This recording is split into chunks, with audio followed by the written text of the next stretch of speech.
¿Cómo ¿Cómo andas, andan? Buenas Pablo? tardes. Buenas tardes. Vamos a continuar deconstruyendo la historia hoy.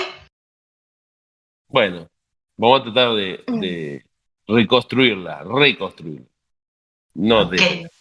Pero bueno, podemos, por tu parte, deconstruir, por la mía, reconstruir.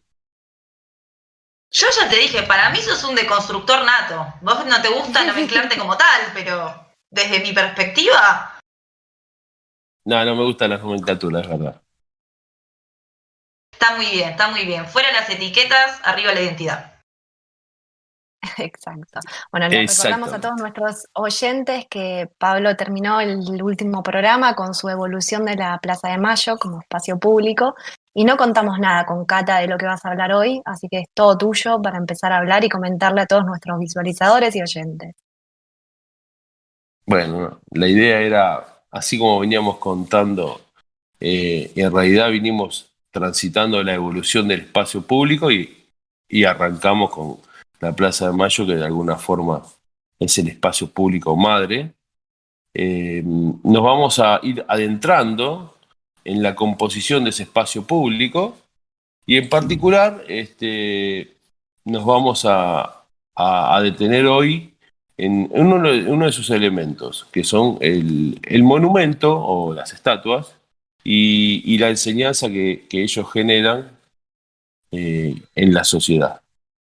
Y para eso voy a pedir ahí la ayuda de mi estimada arquitecta Perfecto. Juliana, que nos lea un párrafo muy interesante y muy pedagógico, creo que nos va a ayudar a por lo menos a esta propuesta que traemos hoy. Pero, escúchame, dos cosas. Primero, yo no le digo a los oyentes que soy arquitecta, así que horrible. Y segundo, tampoco les digo que soy Juliana, o sea, para. Estamos en la obligación de decir que somos arquitectos, somos policías de la edificación. Oh, no, bueno, a vos Todo porque te te gusta, buchoneo. a vos te gusta la gorra, pero. No, no. Sí. No, mentira. Vamos a continuar. Vamos a continuar. Sí, vamos a citar una Vamos. frase de Ricardo Rojas que la escribió más o menos en 1909. Él habla y dice algo así. La historia no se enseña solamente en la elección de las aulas. El sentido histórico, sin el cual es estéril aquella, se forma en el espectáculo de la vida diaria, en la nomenclatura tradicional de los lugares, de los sitios que se asocian a los recuerdos teóricos, en los restos de los museos y hasta en los museos conmemorativos, cuya influencia sobre la imaginación ha denominado la pedagogía de las estatuas. Qué frase, ¿no, Pablo? Qué interesante esto de cómo es pedagógico una determinada expresión artística, como en este caso una estatua. Sí, vamos a tratar de dilucidar cuál fue la idea política de aquel momento, pero las estatuas van a tener una particularidad, tanto en la conformación del espacio público como en la enseñanza. Y creo que sería bueno hablar del origen y el contexto donde nació todo esto, por lo menos en nuestro país, y nos tenemos que remontar nuevamente a lo que hablamos en el programa anterior, aquellos años, en el año 1880, 1870, donde se empezaba a planificar inicialmente la demolición de la recoa que contamos que dividía las dos plazas, la Plaza del Fuerte y la Plaza de la Victoria, que después se van a constituir en lo que es hoy la Plaza de Mayo. En ese contexto también se empieza un debate político sobre la estética, política sobre la cultura y la sociedad, y en particular en un revisionismo hacia el pasado, con visión hacia el futuro y esa necesidad que se tenía de la construcción de un ideario histórico nacional. Y ahí es donde las estatuas van a ser muy importantes. Se van a apoyar en dos figuras emblemáticas, como son San Martín y Belgrano, que son los dos primeros que van a ser instalados como próceres a través de estas formas de monumentos o de estatuas ecuestres. Hasta ese momento es muy importante destacar que el único monumento patrio sería la pirámide o la columna de Mayo, que había sido ungida por, de alguna forma por disposición de nuestro primer órgano legislativo, que fue la Junta Grande, y aquel 25 de mayo de 1811 como tributo de la Revolución de Mayo el año anterior. Es importante contar esto porque hasta este momento, hasta que hacia 1880, 1870, se toma la decisión de ungir en personas o en próceres estatuas, hasta ese momento los monumentos fueron impersonalizados. Eran la Plaza de Mayo y la Pirámide de Mayo. A partir de este momento, y acá vamos a dejar una de las cuestiones que después vamos a debatir y nos parece importante replantear, es qué consecuencias generó la idea de generar estos superhombres o héroes o próceres en San Martín y Belgrano inicialmente. Así podemos describir que el origen el por qué hoy vamos y tenemos tantas estatuas y somos uno de los países que más monumentos tenemos, este, lo recorremos ya no solamente la Ciudad de Buenos Aires, sino la mayoría de las plazas de todas las ciudades del país van a tener diferentes monumentos. En general y a nivel país, vamos a encontrar la de San Martín y Belgrano casi en todas las provincias. Excelente, Pablo. Y te quería hacer una pregunta. Estas estatuas, en un inicio, primero y principal, si hoy en día están. O sea, hoy en día, ¿podríamos ir a visitar esas estatuas o el paso del tiempo ha pecado? No, se conservan, la mayoría fueron construidas en base a bronce y se mantienen muy bien. Y con respecto a las estatuas, hay una particularidad. Inicialmente, en aquella época hubo un debate donde las primeras estatuas se hacían a imagen y semejanza de la persona. Y después un debate que tuvo que ver con la expresión, con lo que querían transmitir, con esa enseñanza o la pedagogía que dice Ricardo Rojas, se hicieron en forma monumental con la idea de que ayude a instalar a ese superhombre o ese prócer. Excelente. Es decir, que abandonaron la escala humana para convertirse en una escala monumental, que duplicaba o triplicaba la altura del hombre promedio, digamos, ¿no? Exactamente. Esa fue la idea. También la importancia de estos monumentos o de estas estatuas es en algún punto homenajear o conmemorar a las figuras que están representando. Con lo cual también que sean más grandes que el hombre común genera más impacto. Uno ve esas estatuas gigantes y a la visual les genera un impacto tremendo. Exactamente. Sí, y aparte, saliéndonos un poco del origen y hablando un poco de la conceptualización o cuál fue la idea del porqué de las estatuas, en realidad las estatuas y la instalación y la modernización de la Plaza de Mayo, la Avenida de Mayo y en contemporáneo y esta dicotomía y dialéctica con la fundación de la Ciudad de La Plata. Cabe recordar que las diagonales primero estuvieron en la Ciudad de La Plata y luego se traspasaron a la Ciudad de Buenos Aires.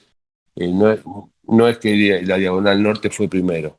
Entonces había como una dialéctica y una disputa entre las diferentes élites que era muy rica porque eran disputas culturales.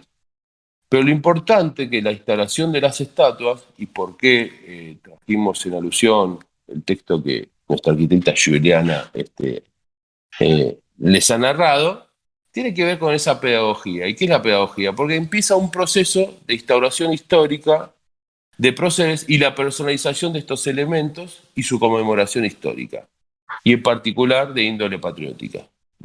Sí, creo que está bueno, digamos, hacer una reversión de todo esto y entender por ahí, yo lo veo más a nivel patrimonial, esto de que uno puede aprender de la ciudad, uno puede aprender de los hitos, de los monumentos, no solo, digo, puede aprender cosas nuevas en cuanto a, por ejemplo, conformaciones físicas, que uno podrían llegarle interesantes o no, porque sabemos también que esas cosas eran medio noveladas también en función a que esos hombres se vean bellos, altos, como que cumplan con el estereotipo de la época, pero creo que lo interesante es esto, es entender que toda situación puede llegar a ser una situación de aprendizaje, y me parece que en un momento donde no había internet y las publicaciones y los libros, sobre todo con imágenes, eran muy complejas, una estatua era una referencia.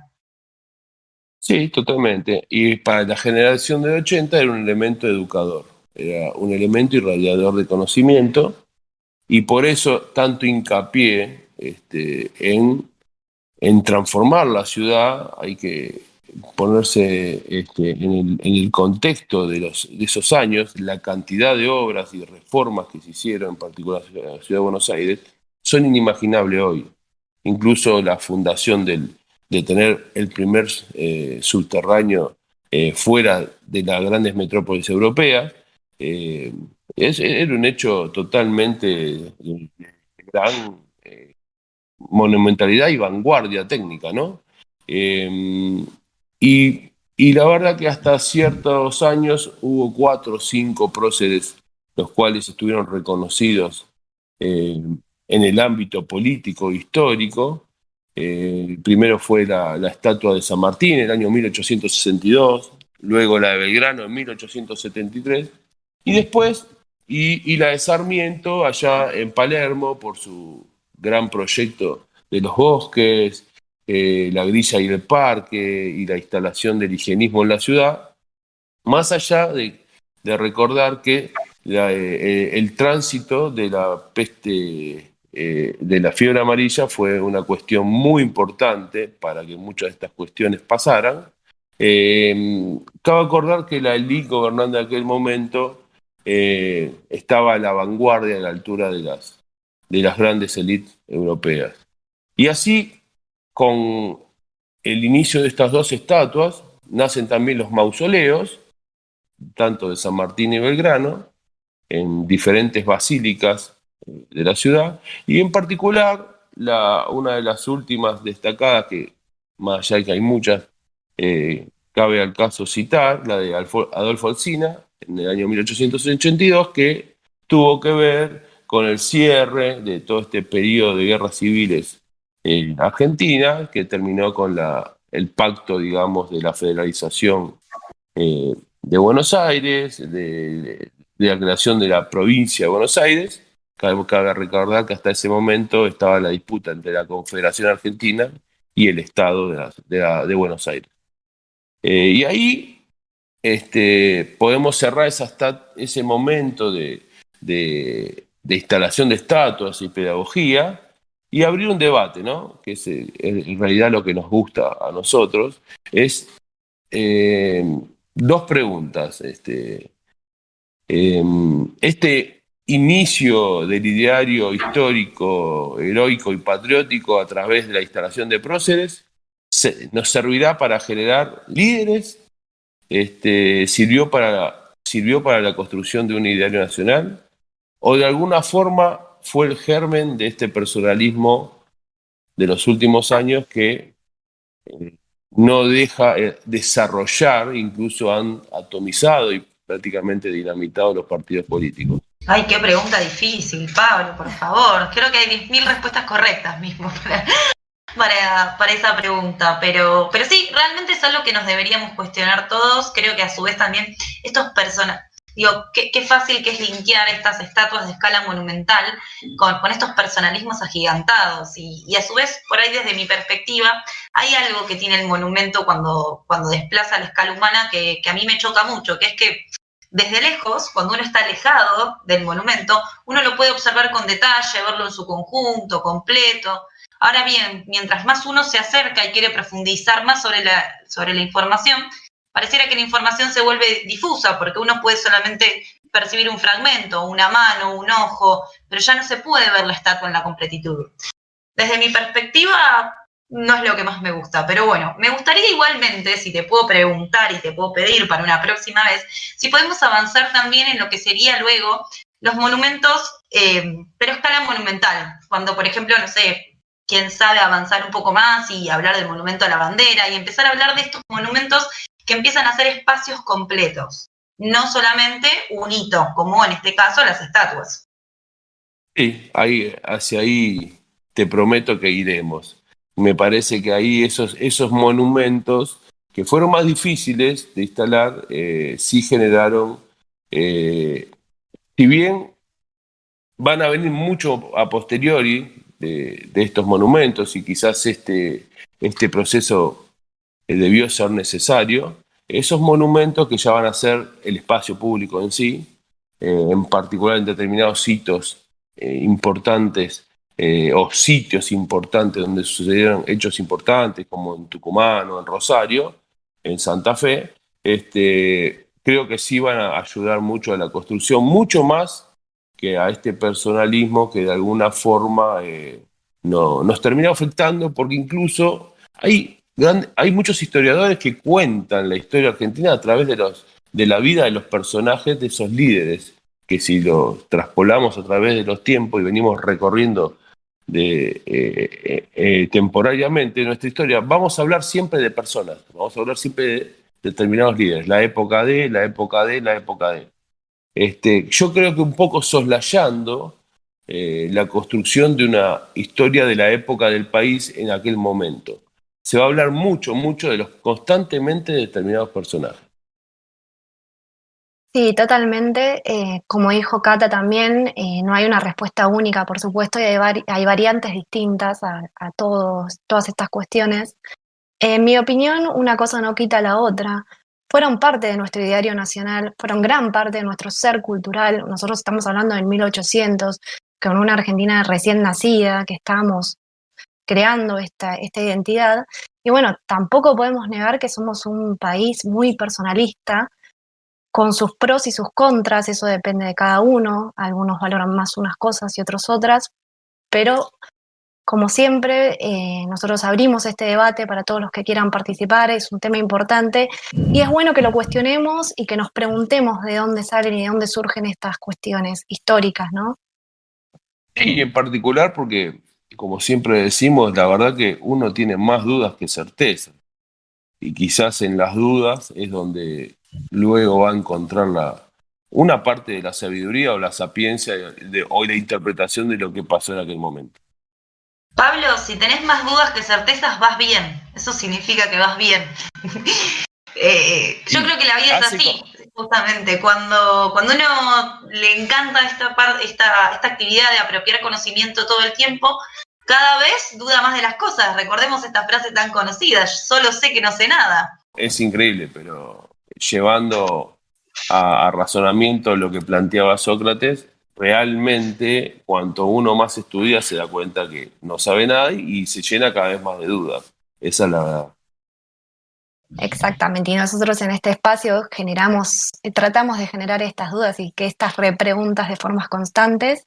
Bueno, lamentablemente o no hay una respuesta posible. Así que bueno, Pablo, te agradecemos por la columna espectacular y bueno, ya Cata te dejó tarea pendiente para el próximo programa, esto es así. No Me tenés opción. condicionó. Estás Así que, comprometido ahora. Estás comprometido, bueno, exacto. así que Muchas bueno, gracias, Pablo, súper atento. un placer. Un beso Nos vemos. grande. Hasta luego.